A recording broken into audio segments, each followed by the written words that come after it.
Bonjour, bienvenue sur les capsules découvertes de Nini. Aujourd'hui, ça va être un flash sur les actualités japonaises. Il y a deux bonnes nouvelles. C'est que ce matin, à la télévision, il y a des scientifiques japonais, des virologues, qui ont affirmé haut et fort que le coronavirus perdait de sa virulence et perdait de sa force et que graduellement, il allait muter en rhume ou en grippe banale saisonnière. Donc, ça, c'est des scientifiques de renommée qui ont affirmé ça aujourd'hui à la télévision. Maintenant, il y a aussi le Japon qui est en train de développer un traitement peu coûteux par voie orale, des pilules. Donc, ça va être probablement mis sur le marché après les fêtes et aussi conjointement un vaccin à virus inactivé, autrement dit un vaccin traditionnel comme de Pasteur, là, qui ne sera pas à ARN messager, là, ce truc-là. Donc, les Japonais sont plutôt réticents face à cette technologie-là et le gouvernement a réagi, ça veut dire ok, on va faire un vaccin made in Japan, donc ça va être aussi probablement mis sur le marché après les fêtes. Donc ça c'est ça.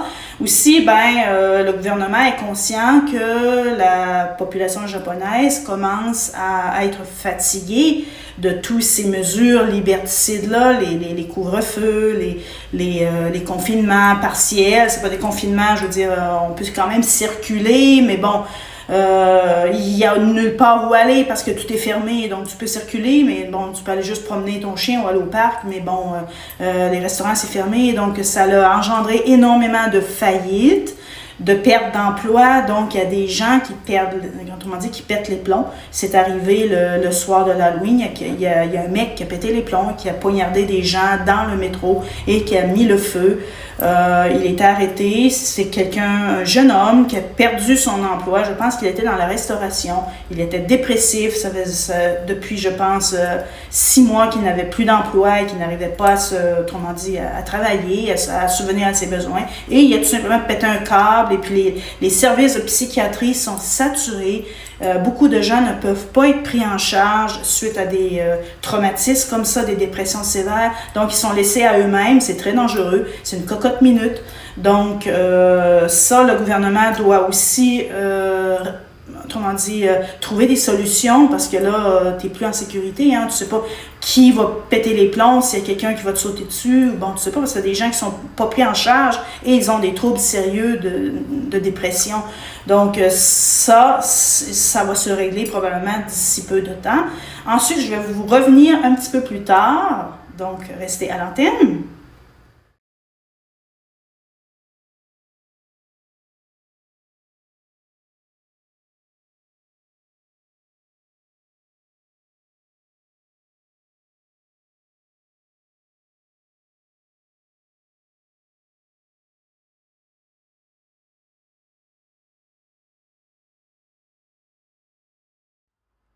Salut, me revoilà. Donc, je veux, autrement dit, avertir les personnes.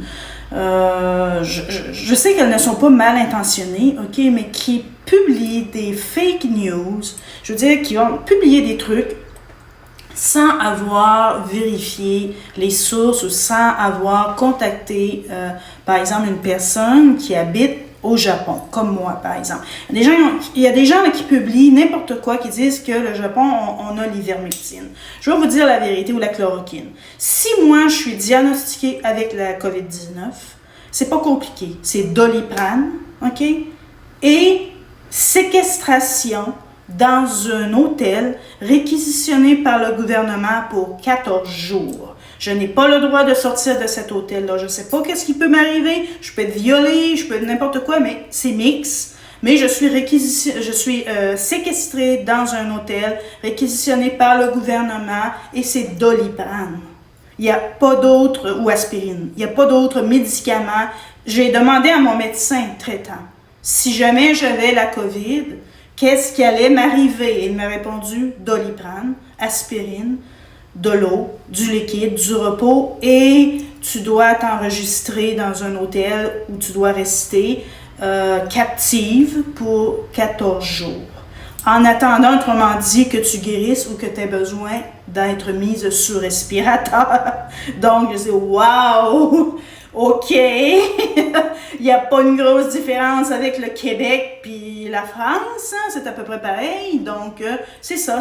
Pour l'instant, c'est ça, c'est Doliprane. Maintenant, comme je disais, il y a un peu d'espoir parce qu'ils vont probablement autoriser, je l'espère, un médicament par voie orale. Je sais pas qu'est-ce que ça va contenir, mais bon, apparemment, ça serait pas trop coûteux. Parce que bon, là, il y a les thérapies au niveau, l'immunothérapie, je sais pas trop quoi, là. Mais ça, il faut que tu ailles à l'hôpital et puis c'est par intraveineuse. Et ça s'apparente un peu à un genre de vaccin, si on peut dire. Bon, ça va aller stimuler le système immunitaire. C'est quand même du lourd. Et il y a je me rappelle plus du nom, là, mais c'est quelque chose qui donne des problèmes au foie. Donc ça, ils peuvent le donner aussi. Mais c'est très rare et c'est coûteux. Donc, ça dépend des assurances que vous avez. Donc, le gros problème, la majorité des gens, c'est Doliprane, hôtel sur surveillance avec quelqu'un, une infirmière à la réception. Si jamais tu tombes en détresse respiratoire, ils vont t'emmener à l'hôpital puis tu vas être sur respirateur.